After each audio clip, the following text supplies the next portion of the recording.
अस्सलाम वालेकुम दोस्तों, welcome to my channel Ali Aatish novels official. I hope आप सब लोग ठीक होंगे। आज हम पहली मोहब्बत की तीसरी किस्त के साथ हाज़िर हैं।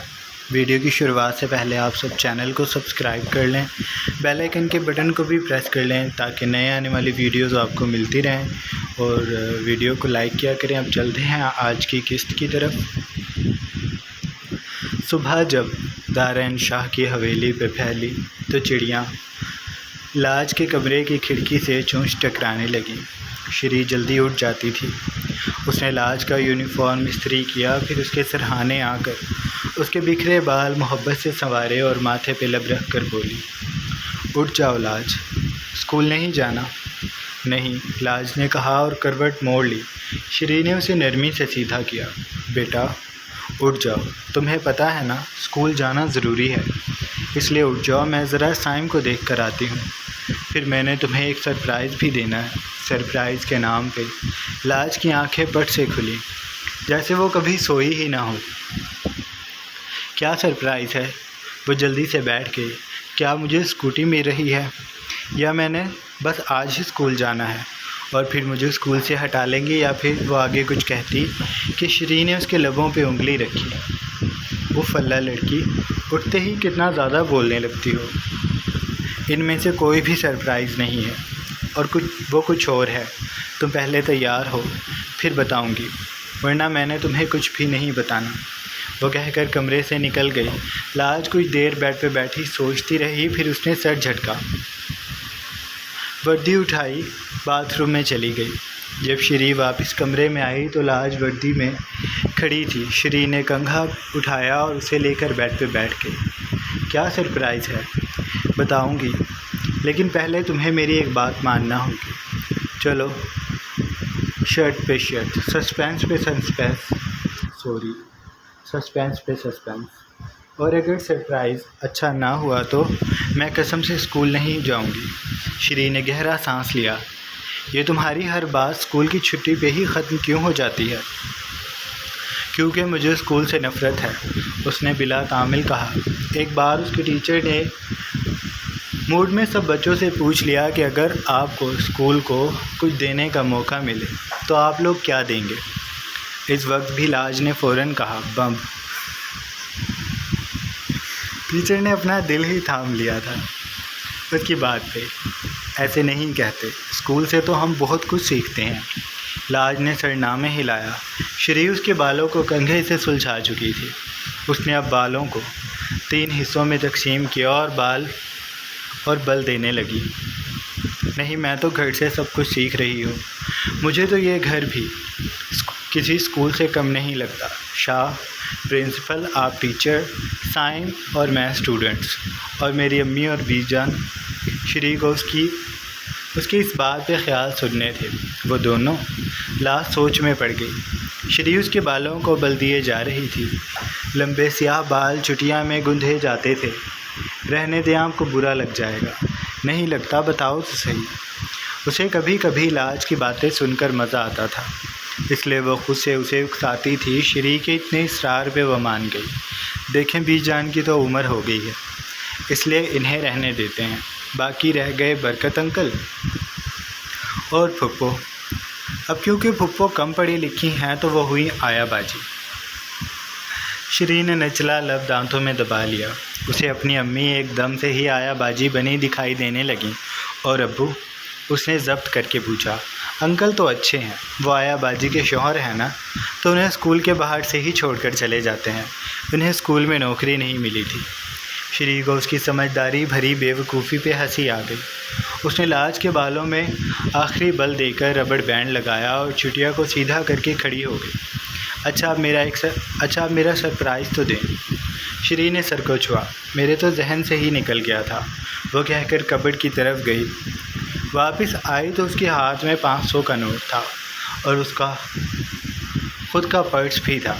ये तुम्हारे लिए शाह देकर गए थे। मैं कहती थी ना तुमसे मोहब्बत करते हैं। देखो, तुम्हारी नाराज़गी को मिटाने के लिए तुम्हें इतनी सारी चीज़ें ख़रीदने के पैसे देकर गए हैं। लाज का एक दिल किया झपट कर ले, पर फिर अपने हाथों को सख्ती से आपस में मिलाकर उसने सरनामे हिलाया। मेरी तज़लील की इतनी कम कीमत? उसने अफसोस से कहा।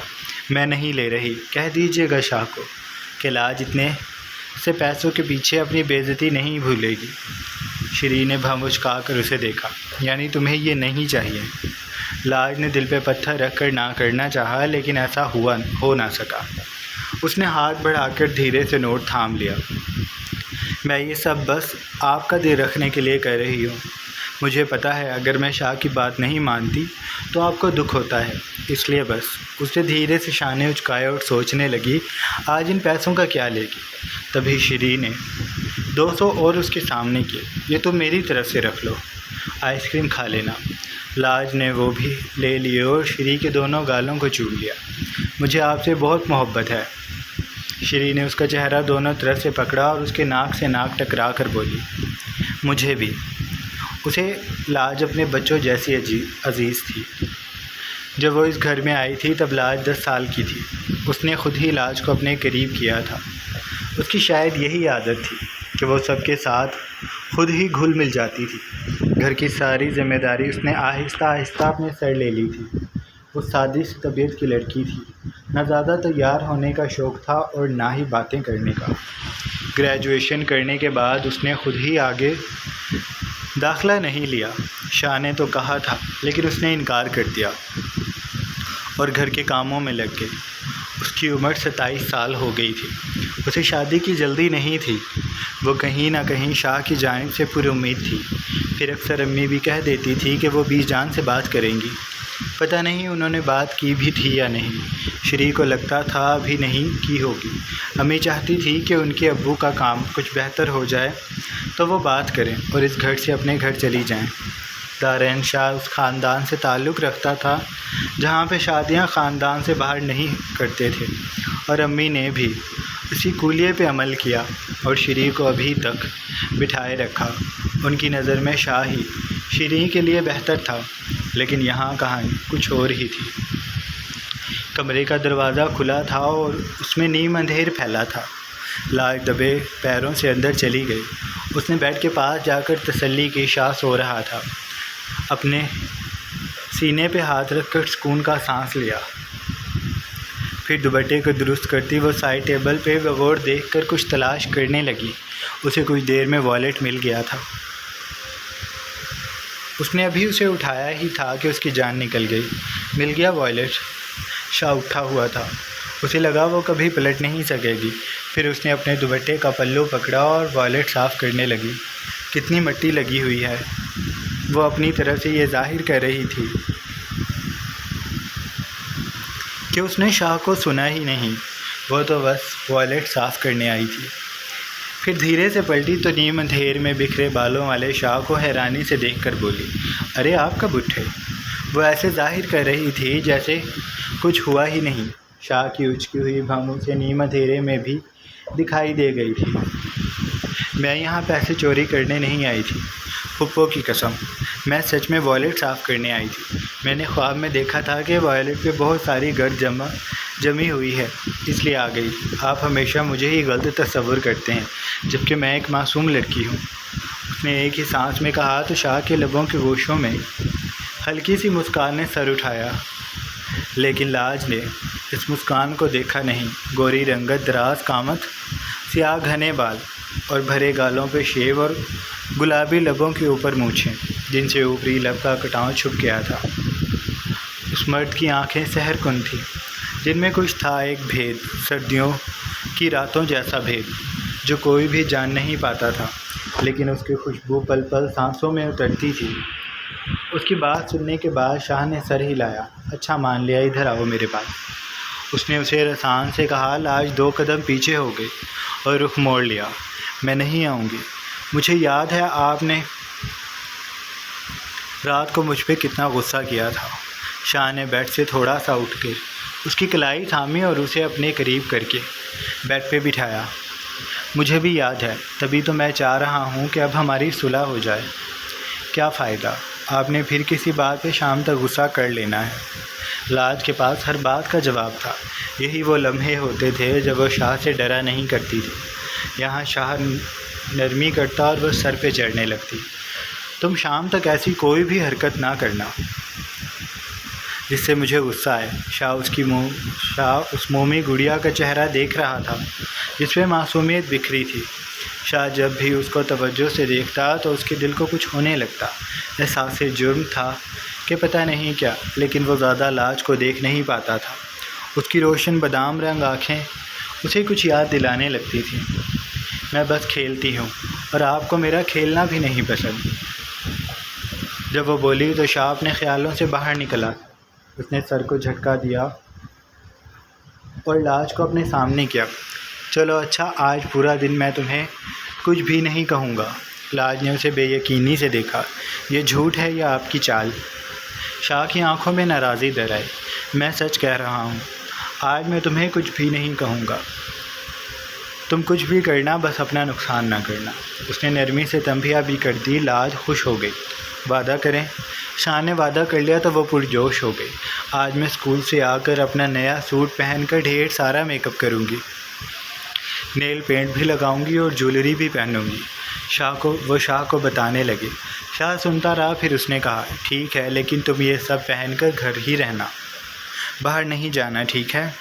लाज फ़ौरन मान गई। उसे बस तैयार होना था। अगर शाह कहता ना कि तुमने तैयार होकर बस बिस्तर पर लेटे रहना है, तो वह बिस्तर पर भी लेट जाती। चलो, आज मैं तुम्हें और साइम को स्कूल छोड़ कर आता हूँ। लेने भी आएंगे? हाँ, लेने भी आऊँगा। वो बेसाख्ता शाह के सीने से लिपट गई। उसके नाजुक वजूद को शाह ने अचानक से अपने फ़्राक सीने पे महसूस किया तो उसका दिल बुरी तरह से धड़का। उसने एक झटके से लाज को पीछे किया और खड़ा हो गया। मैं भी आ रहा हूँ, तुम जाकर नाश्ता करो। शाह ने ऐसे उससे नज़रें चुरा कर कहा जैसे ये बेतकल्लुफ़ी उसकी तरफ से हो। ठीक है, मैं नीचे जा रही हूँ।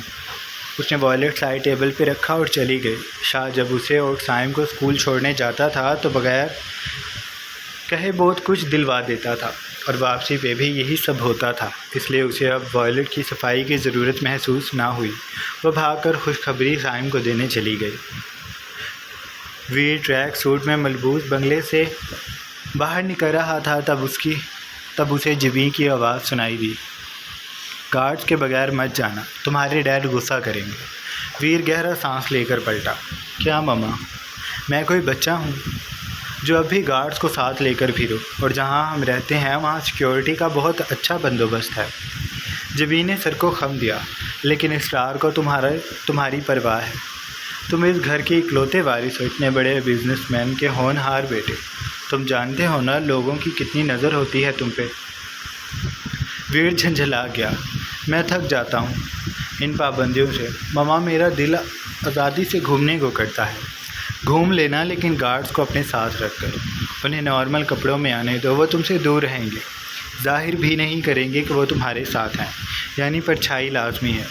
जिबी ने आगे बढ़कर उसका गाल खींचा। बिल्कुल है। अब तुम सिर्फ 2 मिनट रुको, मैं गार्ड्स को कहती हूँ। शाहवीर बस सर झटक कर रह गया था। वो जानता था ऐसे वो इस बंगले से बाहर नहीं निकल सकेगा।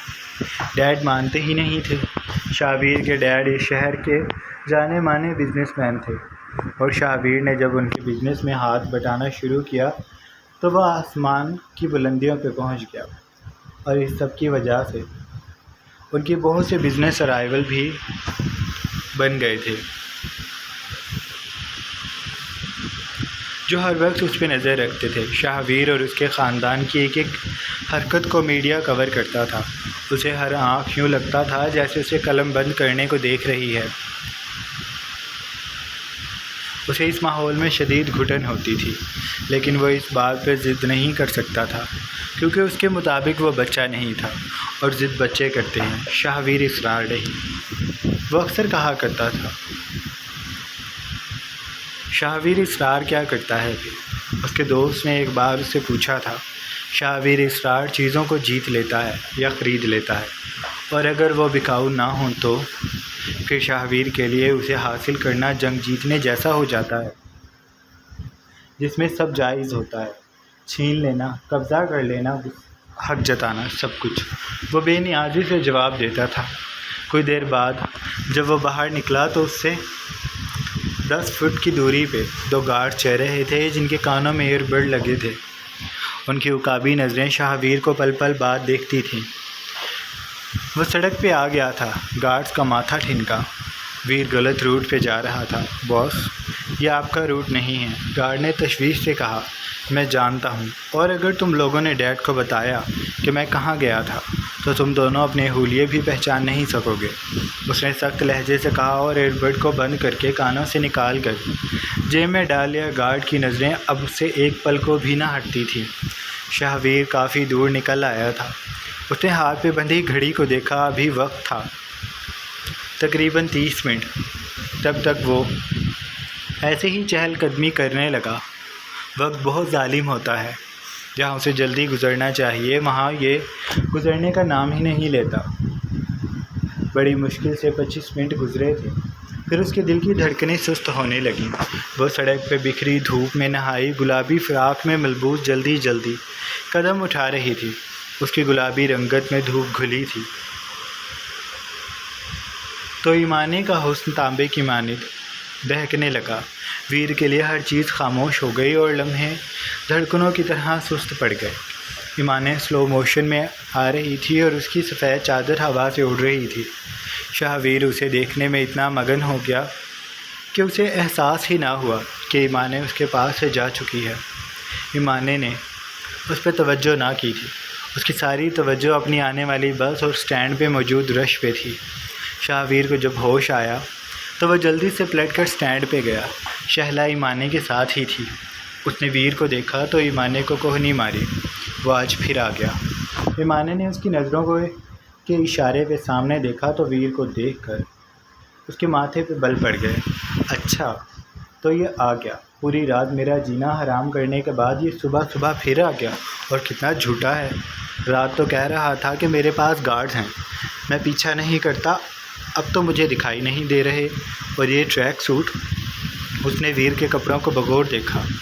कपड़ों की जुम्मा बाज़ार सेल में 1500 का मिल रहा था। भाई के लिए भी लिया था मैंने। वह दिल में सोच रही थी जब वीर उसके सामने आ रुका। कैसी हो? उसने मुस्कुरा कर पूछा। मुझे पहचाना? मैं वीर हूँ। अच्छा? उसने अच्छा को खींच कर कहा। फिर बोली, मुझे तो लगा शक्तिमान या हातिम हो। वीर को उसकी बात समझ न आई। मतलब? हाँ, अब तुम कहना कि ये सब तुमने नहीं देखा क्योंकि तुम बहुत अमीर हो और तुम्हारे घर पे ये सब नहीं हैरी पॉटर फिल्म चलती थी। शाहवीर को उसकी बात पे अचंभा हुआ। तुम्हें कैसे पता चला? उसने तजस्सुस से पूछा। ये लड़की उसे जादूगरनी तो लगती ही थी। अब उसे यकीन भी होने लगा था। बको मत, वो एकदम से बोली। शाहवीर ने भवें सुकेड़ कर उसे देखा जो उसे बेरहमी से देख रही थी। तुमने रात को मुझे बहुत तंग किया। ईमाने ने शहला पे अचटती निगाह डालकर कहा। तुम्हें यूं नहीं जाकर बताओगे। फिर उसने दोबारा वीर को अपने निशाने पे लिया। मैं तुम्हें बहुत आराम से कह रही हूँ, ये छिछोरपन कहीं और जाकर करो। अब अगर तुमने मुझे तंग किया तो मैं तुम्हें सचमुच जान से मार दूँगी। और रात माला लिहाज बिलाए ताक रख कर बो रही थी और कदम कदम वीर की तरफ बढ़ती उसे चारों जानिब से घेर चुकी थी। उसकी बड़ी बड़ी गज़ाल आँखें वीर के दिल को कुछ कुछ करती थी। वो उसे देख रहा था जो अभी भी बो रही थी। रात को तुमने जो कहा था ना, कह लिया। मैं भी पागल थी जो मान गई। कहाँ हैं अब तुम्हारे गार्ड्स? तुम खुद मेरा पीछा करते हो और लंबी लंबी छोड़ते हो। तुम्हारे पास गार्ड्स भी हैं? अगर हैं तो अब कहाँ हैं? शाहवीर कुछ कहने लगा, फिर रुक गया। उसने 1 मिनट को सोचा, फिर बोला, वो तो बस मैंने फ़्लो में कह दिया था। मेरे पास गार्ड्स नहीं हैं। मामूली सी नौकरी करने वाले बंदे के पास गार्ड्स कहाँ से आ सकते हैं? ईमाने ने अपने हाथ पे ताली मारी। वही तो, शहला को देखा, ये है इसकी असलियत। और ये जो तुम कपड़े पहन कर फिर रहे हो ना, उसने फिर वीर को घेरा। ये मैंने सेल से ख़रीदे थे। तुमने भी यकीनन वहीं से लिए होंगे। अब इस पे भी झूठ बोल देना। ईमाने को बोलने की बीमारी थी। जब बोलने लगती तो अगले को सुनना भूल जाती थी। उसकी अकल को अम्मा हर रोज़ 7 तोपों की सलामी पेश करती थी। ये बोलने लगे तो घर के सारे राज भी अगले को बताती है। बताओ, लिए हैं ना तुमने सेल से? ईमाने ने पहलुओं पे हाथ जमा लिए थे। किताबें वो शहला को पकड़ा चुकी थी। वीर ने अपनी शर्ट पे मौजूद ब्रांड के टैग को देखा। इसे क्या देख रहे हो? ऐसा ही मेरे भाई की शर्ट पे लिखा हुआ है, लिख देने से क्या हो जाता है? मेरे तो अंकल के पास ऐसा मोबाइल भी है जिसके पीछे एप्पल बना हुआ है, लेकिन है वो चाइना का।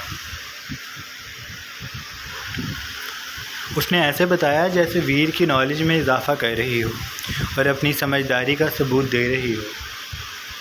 और वीर इसी मुश्किल में था कि अगर वो मान गया कि उसने सेल से लिए हैं तो ईमाने टैग देखकर ना पूछ ले, लेकिन अब ईमाने ने उसकी मुश्किल आसान कर दी थी।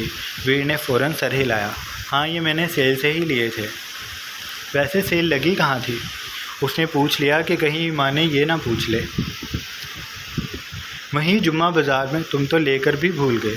वीर ने अफसोस से सर हिलाया जैसे अपने भूल जाने पे शर्मिंदा हो।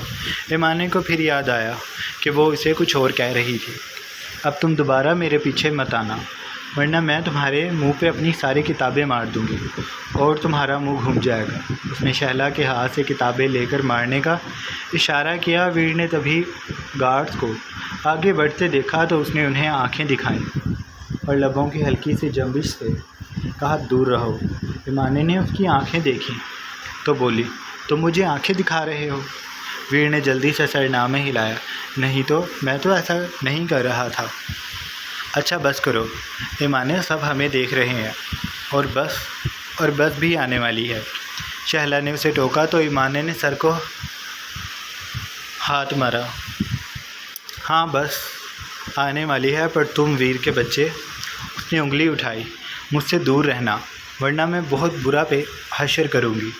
शाहवीर ने समझने वाले अंदाज से सर हिलाया तो ईमाने लब भींच कर मुस्कुराई। गुड बॉय, अब दफ़ा हो जाओ यहाँ से। शाहवीर ने अपनी हंसी दबाने के लिए निचला लब दांतों में लिया और सर को जंबीश देता कदम वापसी के लिए बढ़ा लिए। वो भी चंद कदम ही चला था कि ईमाने की यूनी की बस आ गई। उसने रुककर ईमाने को तगो-दो करते देखा तो उसे अच्छा न लगा। ईमाने को उसने बस में खड़े देख लिया था। बस चलती उससे दूर हो रही थी। बॉयज़, उसने एयरबड कान में लगाया। मुझे तुम लोग इस लड़की के करीब भी दिखाई नहीं दोगे। इवन कि अगर मैं इसके साथ हूँगा तो तुम लोग अपनी शक्ल गुम रखोगे। अगर इसे पता चल गया कि मैं कौन हूँ तो मैं तुम सब लोग की जान ले लूँगा।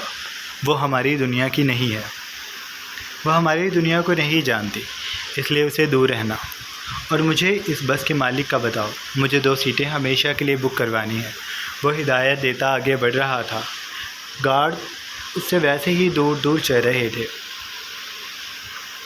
उसे अब पता चला था कि ईमाने उसे क्या समझती है और उसे ये बात बहुत इंटरेस्टिंग लगी थी। इसलिए उसने ईमाने की किसी गलतफहमी को दूर नहीं किया, बल्कि उन्हें और हवा दे दी। अगर वो मान जाता तो वो यकीनन रात की तरह डर जाती, और फिर वो उसका ये अंदाज़ कैसे देख पाता। उसे ईमाने ऐसे ही चाहिए थी, इसलिए उसने गेम में अपना किरदार बदलने का सोच लिया था। जारी है। सो जनाब, ये थी हमारी आज की किस्त। आई होप आपको अच्छी लगी होगी। अगर आपको किस्त अच्छी लगी है तो आप चैनल को सब्सक्राइब कर लें, बेल आइकन के बटन को भी प्रेस कर लें और अपना ढेर सारा ख्याल रखिएगा। बहुत जल्द एक नई किस्त के साथ हाजिर होंगे। अल्लाह हाफ़िज़।